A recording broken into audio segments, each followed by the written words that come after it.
ધારી પ્રાંત કચેરી ખાતે મિલકત સંબંધી બાબતને લઈને ધારીના પ્રતિષ્ઠિત આગેવાન દ્વારા આવેદનપત્ર પાઠવાયું। ધારી પ્રાંત કચેરી ખાતે સિટી સર્વે દ્વારા છેલ્લા 30 વર્ષ દરમિયાન કોઈ સર્વે થયેલું ન હોય તેમજ મિલકત સંબંધી બાબતને લઈને ધારીના પ્રતિષ્ઠિત આગેવાનો દ્વારા આવેદનપત્ર પાઠવવામાં આવ્યું હતું।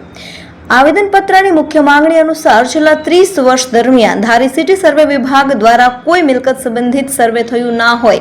ઘણી મિલકતોને લઈને આજે કાનૂની વિવાદ ચાલી રહ્યા તેમજ હાલના જ કાર્યરત થયેલી ધારી નગરપાલિકામાં પણ જે ધારે વિસ્તારના અલગ અલગ પરા વિસ્તારો હતા તે પણ એકત્રિત થયેલા હોય તેમને પણ પ્રોપર્ટી કાર્ડ મિલકત સંબંધી બાબતો જેને લઈને ઘણી મુશ્કેલી પડતી હોય જે બાબતને અગત્યની ગણીને ધારી ગામ પ્રતિષ્ઠિત આગેવાનો દ્વારા ધારી પ્રાંત અધિકારીને આવેદનપત્ર પાઠવાયું હતું।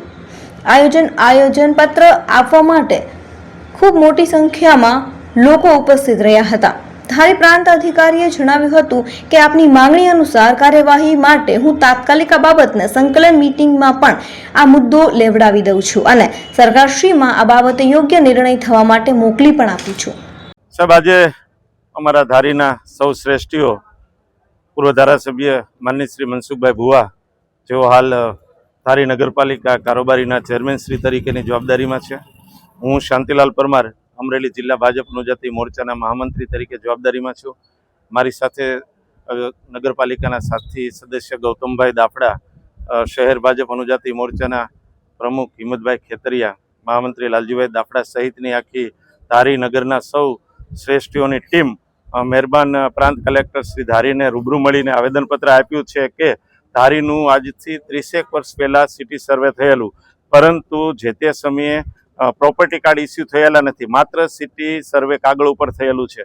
જે તે સમયે ભૂલ એ થઈ હતી કે સિટી સર્વે જ્યારે કરવામાં આવે ત્યારે એ ખાનગી જે મિલકત છે, રહેણાંક મિલકત, એના પ્રોપર્ટી હક ટાઇટલ ક્લિયર કરવાની જવાબદારી સરકારશ્રીની હોય છે।